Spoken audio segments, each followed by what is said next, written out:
ভাইয়ের কবর দুটোকে তুমি জান্নাতের বাগান বানায় দাও। আল্লাহ কিয়ামত পর্যন্ত তাদেরকে আরামে ঘুমাবার ব্যবস্থা করে দাও। আল্লাহ মরহুম আল্লাহ আরাফাত রহমান কবরকে তুমি মাগফিরাত করে দাও। আল্লাহ জান্নাতের উঁচু মাকাম দান করে দাও। আল্লাহ এই জগতে বাংলাদেশের স্বাধীনতার জন্য, সার্বভৌমত্ব রক্ষার জন্য যত গণতান্ত্রিক আন্দোলনে যারা শাহাদাত বরণ করেছেন, মাহবুব সকল শহীদের আত্মার মাগফিরাত কামনা করেছি। আল্লাহ তাদেরকে মেহেরবানি করে জান্নাতুল উঁচু মাকাম দান করে দাও। আল্লাহ বিশেষ করে গত জুলাই আগস্টের আন্দোলনে মাহবুব আল্লাহ গণ পুত্তরা যারা জীবন দিয়ে মাহবুব শাহাদাত বরণ করে দুনিয়া থেকে বিদায় হয়েছেন, আল্লাহ বন্ধুত্ব বরণ করেছেন, আল্লাহ ক্ষতিগ্রস্ত হয়েছেন, সকলের জন্য তোমার শাহী দরবারে মোনাজাত করছি মাহবুব। আল্লাহ সকল শহীদকে তুমি মাগফিরাত করে জান্নাতের উঁচু মাকাম দান করে দাও।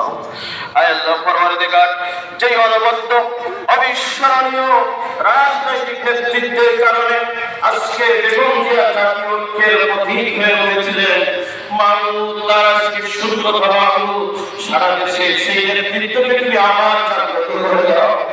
আল্লাহ দেশ নেতা মাহবুব তারেক রহমানকে তুমি শক্তি দাও, সাধ্য দাও, সামর্থ্য দাও। আল্লাহ মেহেরবানি করে আমাদের সকল নেতৃবৃন্দকে তুমি হায়াত দারাজ করে দাও। আল্লাহ মেহেরবানি করে তাদেরকে দেশ ও দশের জন্য, এদেশের জন্য, এদেশের স্বাধীনতার সার্বভৌমত্বের জন্য অতন্দ্র প্রহরীর ভূমিকা পালন করার মতো তৌফিক দান করে দাও। আল্লাহ আমাদের নেতা মরহুম তরিকুল ইসলামকে তুমি মাগফিরাত করে দাও। আল্লাহ তার পরিবারবর্গকে আল্লাহ তুমি বাহায়াত আল্লাহ সুস্থতার নিয়ামত দান করে দাও। আরো যত নেতৃবৃন্দ আল্লাহ আমাদের অঞ্চলে দুনিয়া থেকে আল্লাহ বিদায় হয়েছেন